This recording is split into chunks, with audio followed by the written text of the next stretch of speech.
Gupta, I can see she is here. Absolutely. Welcome, madam. Thank you, sir. Thank you so much. Thank you. Julie ma'am, welcome ma'am. Ma'am is Thank you. our guest speaker. Before you start, ma'am, let me introduce you to our audiences. Ma'am is a renowned speaker and a popular teacher. She is currently member of governing body of National Institute of Homeopathy and an ex-member of Scientific Advisory Board (CCRH). She is reviewer of many scientific journals and recipient of many awards and felicitations. She has a large number of published research articles and has also has presented her paper both nationally and internationally. Today, she will be speaking on dimensions of integrated medical research and scope of homeopathy. We welcome you, ma'am, and please go ahead with your lecture, ma'am. Thank you so much. At the onset, I would like to thank AIMS Raipur and NIH Kolkata for organizing such a meaningful event. And I really hope that all the students and people who are associated with the event are taking full benefit out of it, because it is a very, very broad spectrum approach and an approach which actually gives us a vision for the future. So, when I start with my talk, I would like to just put down few things which are my observations before I come to the main paper. My first observation is that the health and healing began with life. It has no relation with humans alone. Animals have their own way of healing, their own way of showing affection, showing anger, even licking the wounds of their friends, partners, and many, many more things like fetching food, providing shelter.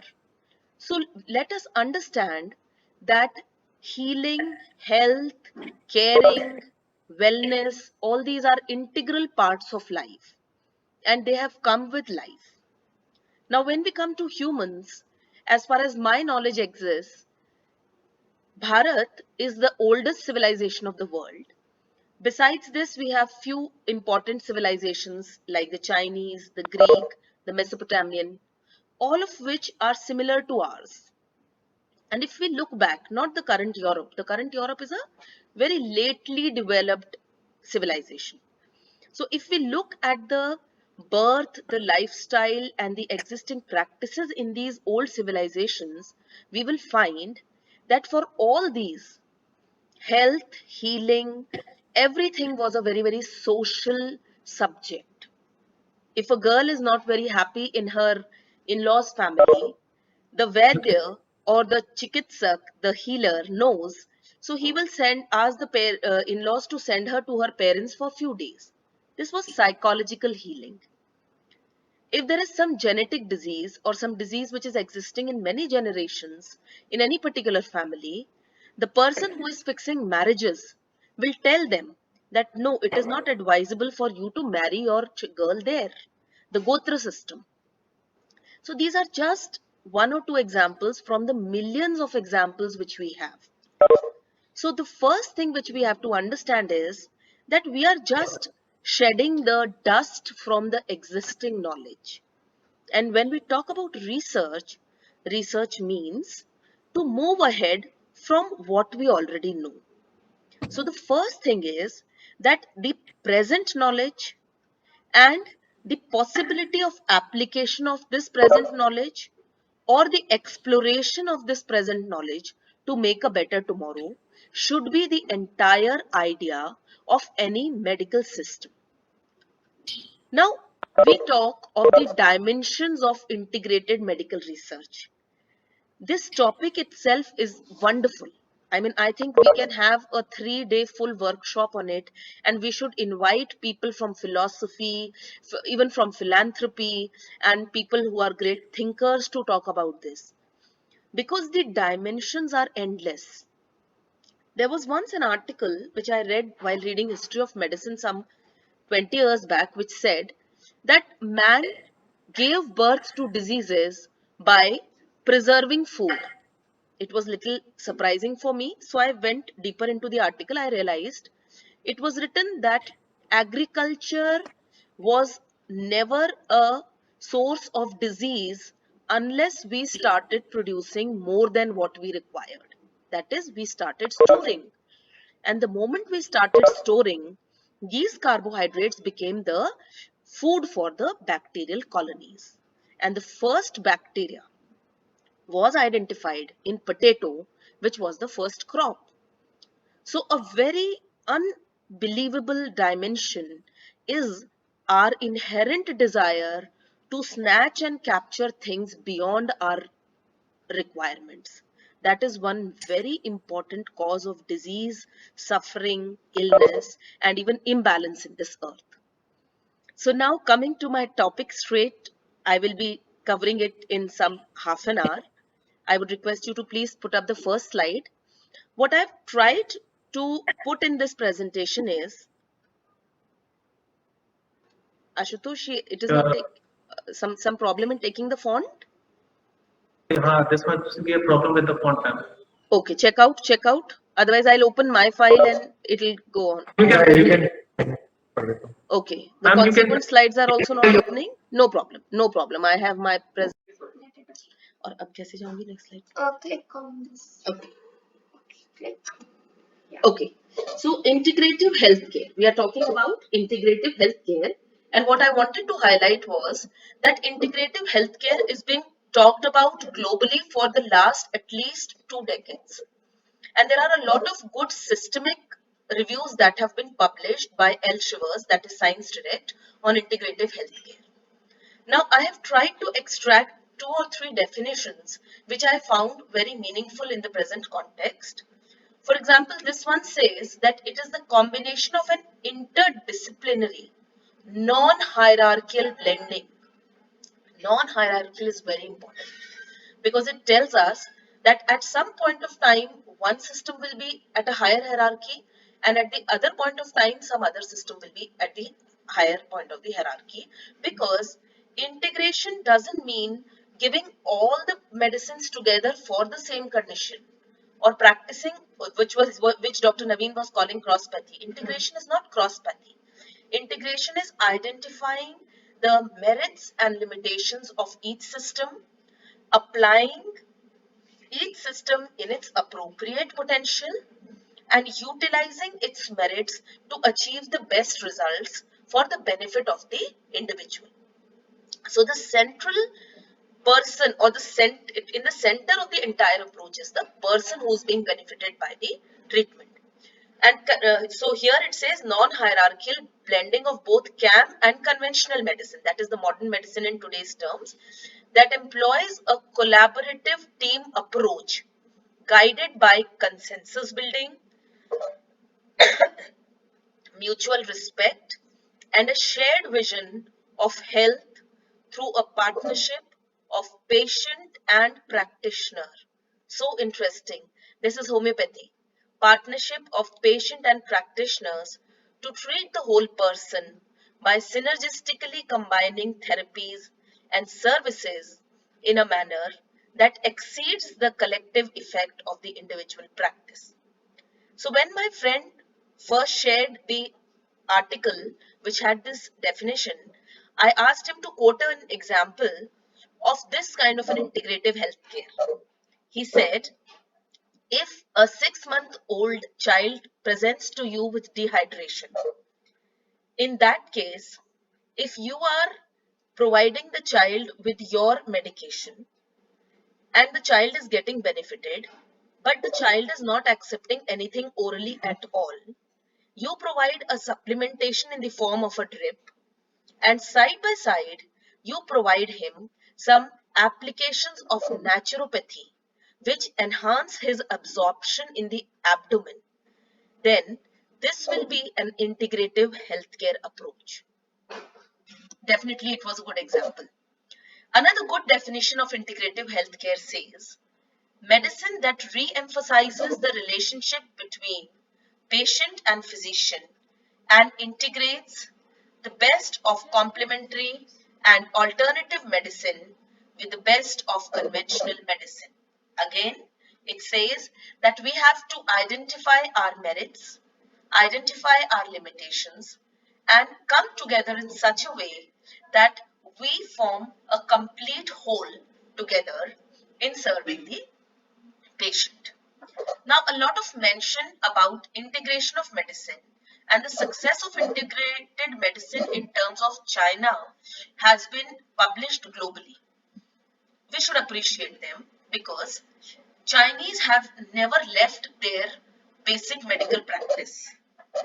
Secondly, whatever they have incorporated, they have added it to their system, and that is why the Chinese system is alive in its originality even till date. So in the Chinese integrative healthcare system, there was a person, Mao Zedong, in 1956. He defined it, and it was a government initiative. It is to integrate the knowledge of Chinese medicine and materia medica with knowledge of Western medicine and pharmacology to create our unique new medicine and new pharmacology. We should also appreciate that China has been a leader in research. Leaving other things apart, they have been a leader in research, and the research has been such that almost all of their researches have a component of this integrative medicine.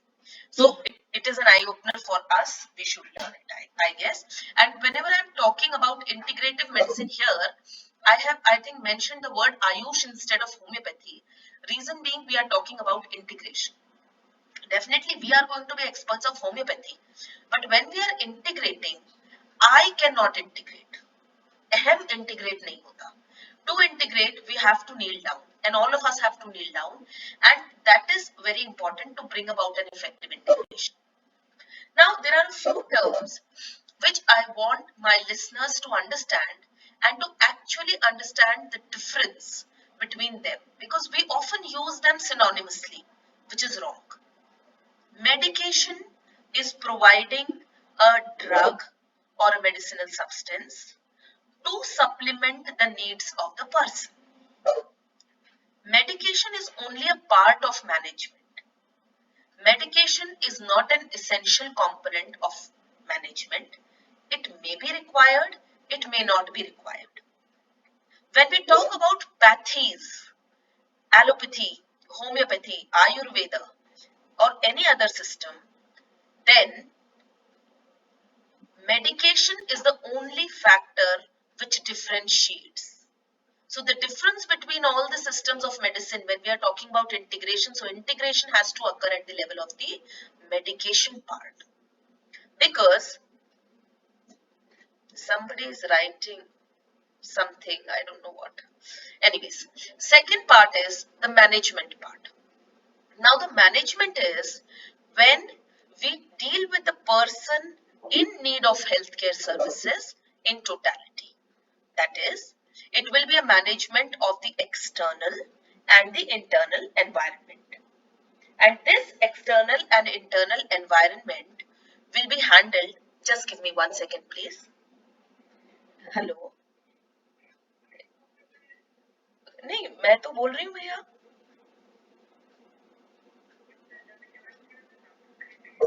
नहीं, संजय गुप्ता के नाम से है. देखिए. जी जी. Sorry. So, hello. So, hello. Am I audible, Ashutosh? Hello. Yes, ma'am, I'm audible. Okay. Sorry for the disturbance. Yeah. So the management part is much beyond medication. So management means a balance of all the external and internal factors. So management is literally an attempt to bring the body in a state of balance or comfort. To the extent that maintaining the environment of the room where the patient is lying. Let me give you an example. A patient underwent an organ transplant. After organ transplant, during organ transplant, the immune mechanism of the body is totally arrested so that there is no rejection. So the room was made of glass in such a way that there is no bacterial activity. And this was also a part of the management. Because if it was not maintained in this way, it would lead to a complication or to a situation whereby the treatment would become ineffective. Largely, the management would include physical management like putting braces, bandages, plasters, or giving some support system like tying the back with a X brace, etc. Or post surgical managements are there, immobility maintain करने के लिए. So management is not only medicine, it is much beyond medicine. Now there is one more term which is confused, that is services. Services are basically facilities. So a lot of people get confused that nursing staff being sent to somebody's home is a practice of modern science. No, not at all. A service is providing help or support for a person in need, here a medical need. It can also be called care. Now care word is also used, and care can be given by your own people as well. Services are normally delivered by the people from outside. There is one more term which is very important, that is rehabilitation.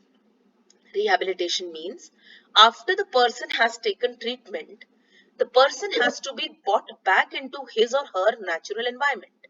For example, somebody undergoes a treatment for some psychiatric complaint, stayed in some correction home for 6 months, has to be brought back to the house where that person was staying. So here rehabilitation is going to be the effort which has to be put. Now, as a part of the rehabilitation, we will be training the family to accept that person. We will be training that person to adjust to the family. We will be training the family to provide the medicinal substances and desired care to the person. So in totality, we will be creating a whole environment of rehabilitation, that is to establish oneself again in the initial environment. One thing which is very important is that medical science and causes of diseases have changed themselves enormously since the birth of homeopathy. That time we had a handful of diseases. Today we have hundreds of more so-called diseases. Presentations may not be more, but severity is more, causes are more, complications are more. So we have to understand these aspects, and it is very, very essential for us to perform research in homeopathy in areas beyond medication, that is in management, services, care and rehabilitation. Homeopathy and Ayush systems need to come forward, need to step forward and identify their space. And these are going to be the potential areas of our growth. Gargi, just a second.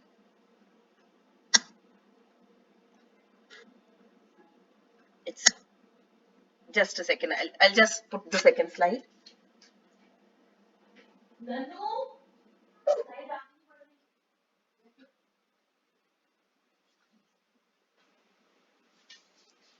So now when I'm talking about understanding the research perspective, इसको आगे बढ़ाओ. So I would like to advocate that research is not something which we can do in a day or a minute or a year. It is a constant process and it has to be kept alive and updated to achieve the best results. Now, what is the rationale of integration? Why do we want to integrate? You listen. We want to integrate so that we can get the best out of what is available for the potential optimum treatment for the target condition. That is, in whatever presentation we have, we want to get the maximum result, or we have to give the patient or the person who's concerned the best possible living conditions. Now, if we have to integrate and if we have to design research for integration, we have to detail each treatment and also its theoretical background. Because if we don't do that, like Dr. Naveen said, we have to maintain our individuality, we have to maintain our principles, because if we don't do that, and if unfortunately we lose our identity, then the sense of integration is lost. Then we become a mixed system which has no potential foundation. We don't have to do that. We have to clearly define our ways of thinking, our potentials, our theoretical backgrounds, and then come together. Whenever we have to integrate, we have to provide existing evidence. There is a question which is always raised on the Ayush medical systems is that we do not have sufficient research infrastructure, database, information, etc. It is not like that. We have not translated our data in other people's vocabulary doesn't mean that we have less evidence. The 1918 Spanish flu is an eye-opener for the whole globe. We have not documented in terms of disease investigations, but impact has been documented. To improve this documentation, we have to create evidence. We have to report whatever evidence is available. Even verbal statements, even patients' inputs are evidences. Even photographic evidences are evidences. Even literature from the government's data is evidence. So we don't have to worry. Ayush people don't have to worry all the time that we don't have sufficient evidence. No, we don't have a very strong pharmaceutical industry. We don't have a very strong funding industry.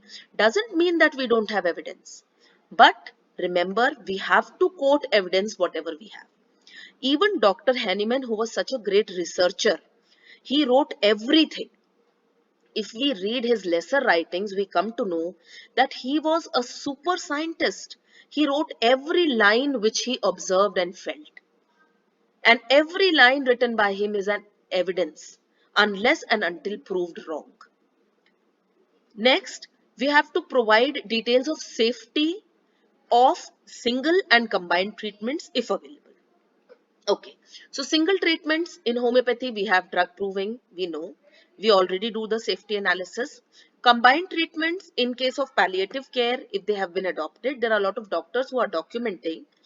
Personally, I am not very much against them because in conditions like higher stages of cancers, we have to give them palliative treatment because nothing else can be done. And symptomatic relief in combination with the existing treatment which they are taking is also a good way of analysis. But we have to provide the details regarding these treatments. What I mean to say is that whatever evidence and data we have from the work that has already been done, we have to quote it.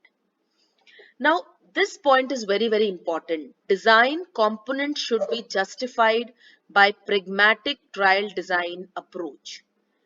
What happens is that designing of the studies is done by people who are sitting in closed rooms and not by clinicians, not by teachers or the field workers. This is very unfortunate.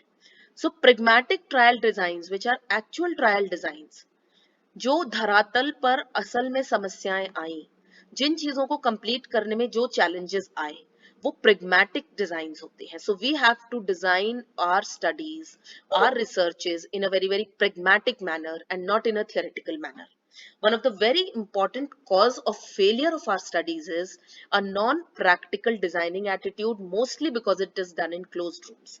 I have experienced it very well in a COVID study which I did last year, that the writing part of a study is more of a theoretical building which we have created, but the implementing part or the pragmatic part, the practical part is totally something else.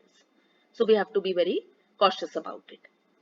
Now, how do we integrate in the diagnostic part? This is a major challenge. If I go to a person of homeopathy, that person will be diagnosing a chronic disease on psora, syphilis, psychosis, or mixed miasms. If I go to a person from Ayurveda, that person will be diagnosing on Vat, Pitta, Kapha, or combined doshas.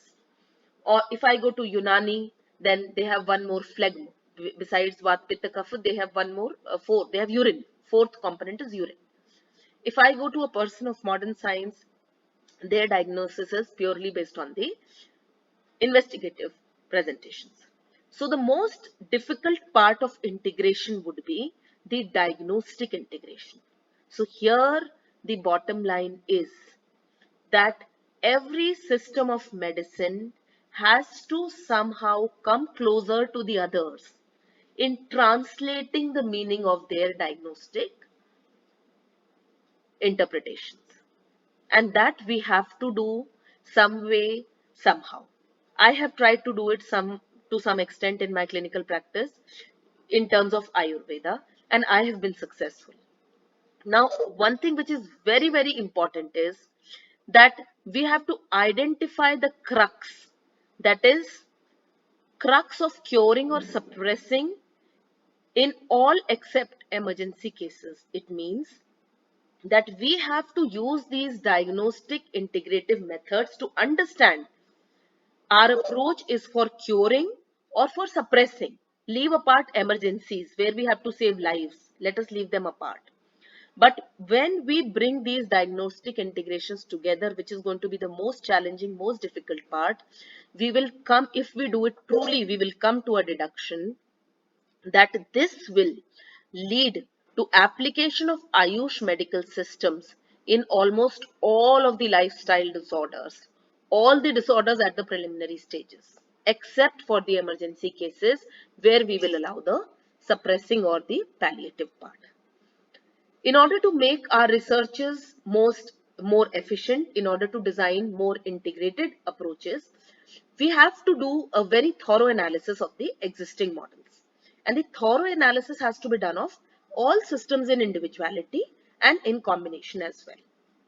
Now, the detailed description of the interventions has to be done. Say, for example, if I am giving my medicine as a constitutional medicine, and at some point of time I have to introduce an intercurrent medicine, my explanation should justify the use of the intercurrent medicine, the repetition, the dose, and all the related details, similar with all other medical systems. If this is done, then we will be able to create a justified model for the specific intervention. We have to give the regimen for each treatment. How many sessions are we advocating? How frequently we will give the dose? How much time do we expect the treatment to take? When has the treatment to be provided? When and how the treatment are to be integrated. Now, let me explain with an example. A 20-year-old boy, 85 kgs weight, comes to me and shows me his reports. On looking at the boy, I can understand that he is obese. On slight interrogation, I understood that he has got a very bad lifestyle.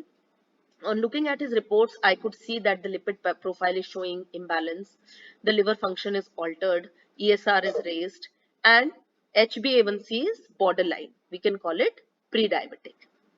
At this point of time, I have to design an integrative approach to the treatment of this boy. Now, when he comes to me, and then again I see that he has got certain limitations of absorption of vitamins, etc. And his vitamin D is only 11. And he's reporting pain in the limbs in the morning on rising with stiffness. So if any such person would come to me, looking at his age and his pre-diabetic status, I would advise him yoga.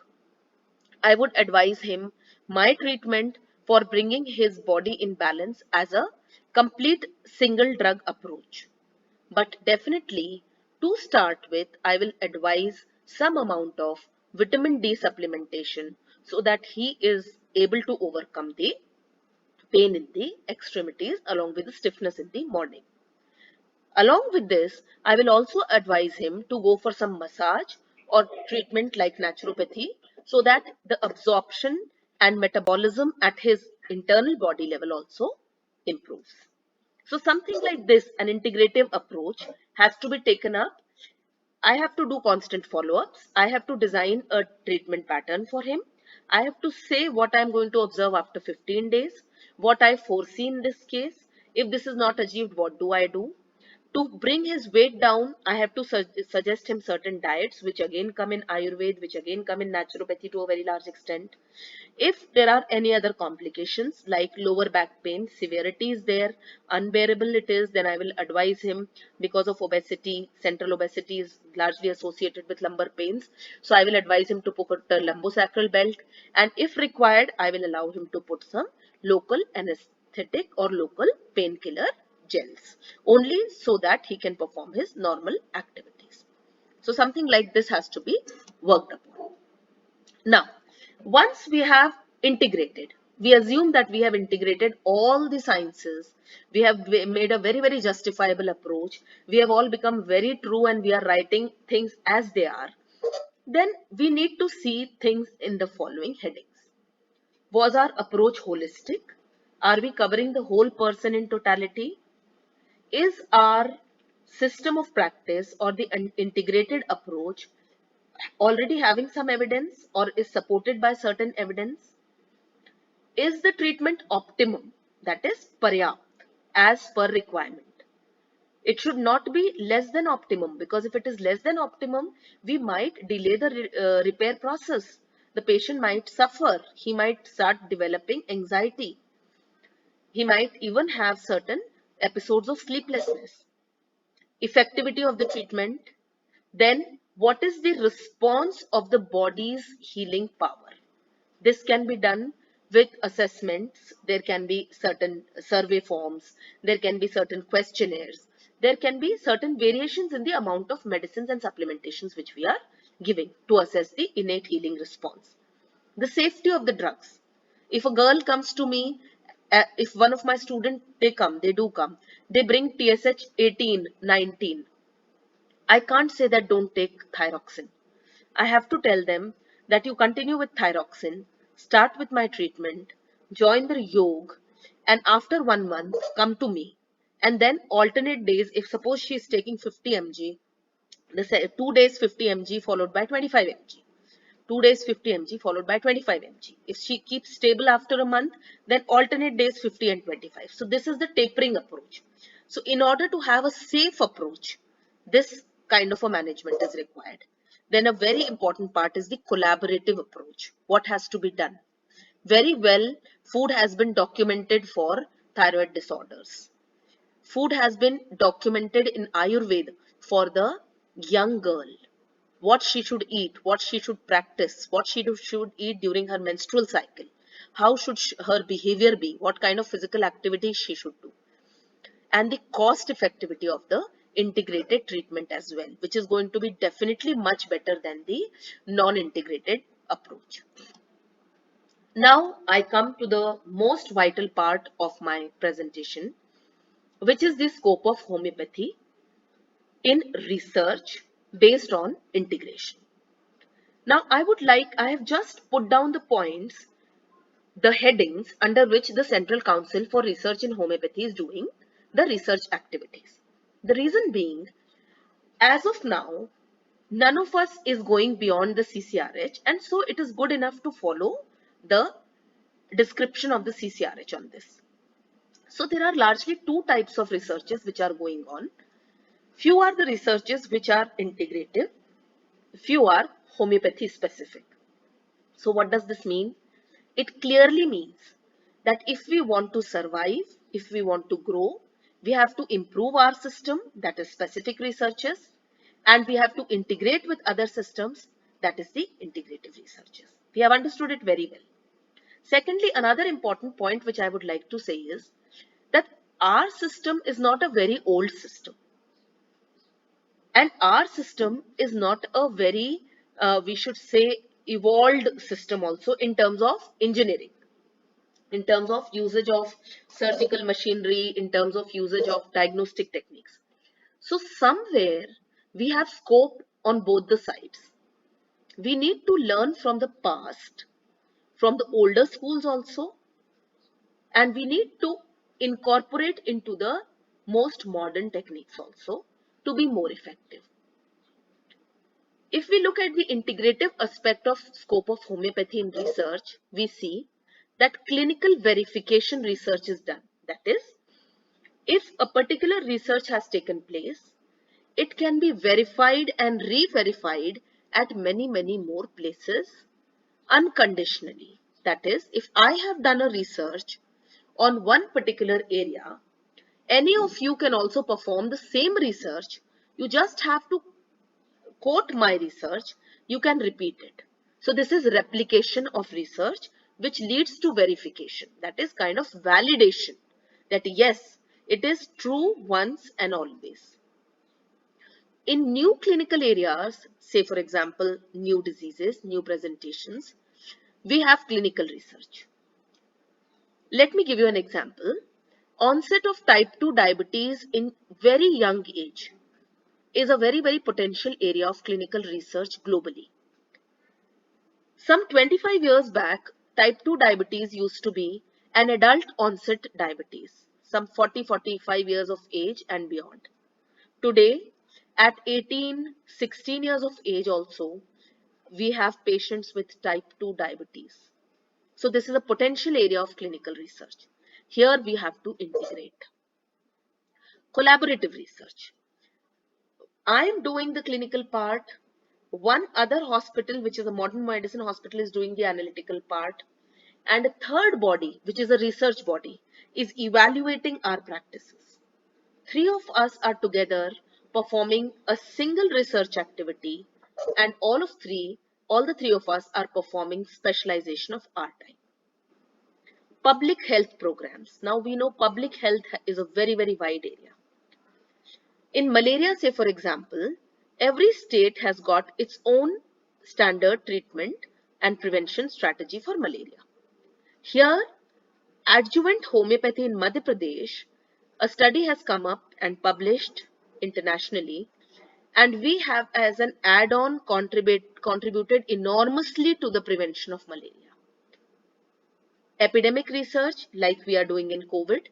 I did a study in a multi-speciality hospital on mild, moderate, severe cases of COVID.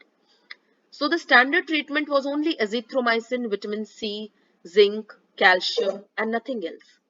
Only 5 days of azithromycin. We did 150 patients with placebo and 150 patients with specific homeopathic drugs.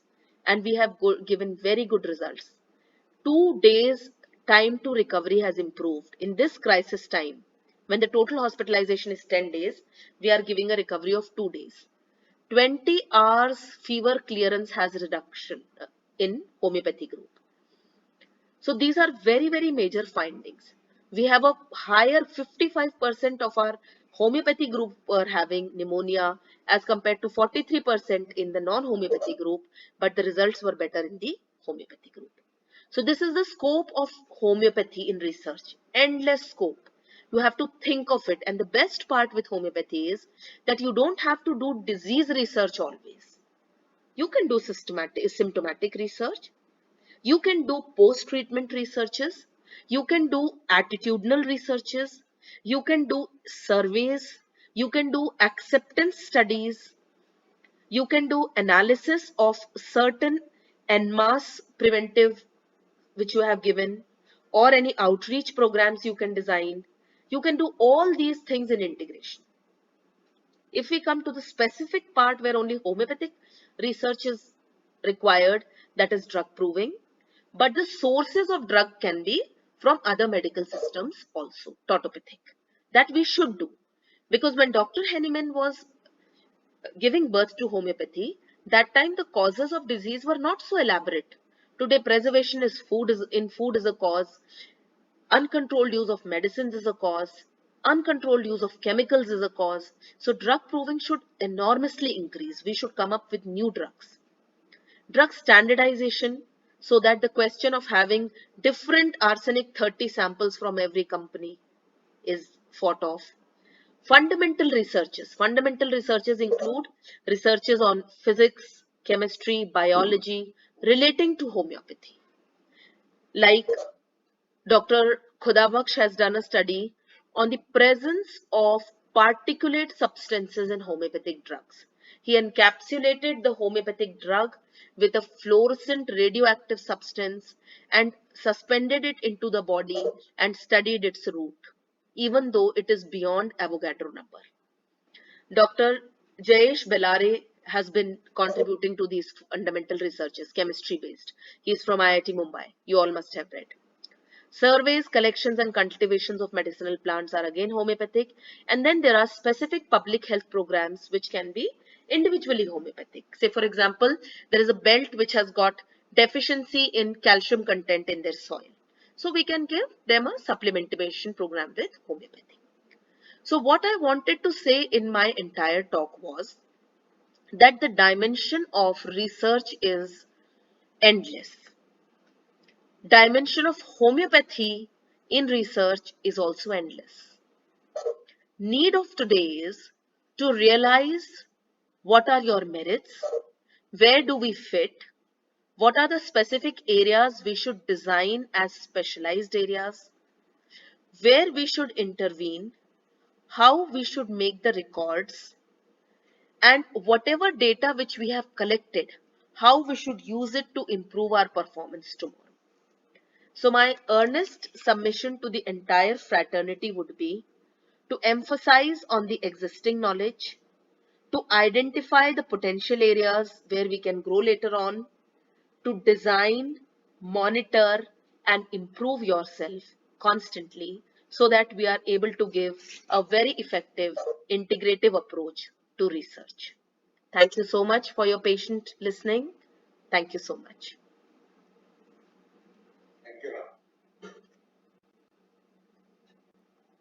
Thank you, ma'am. It was a great, very useful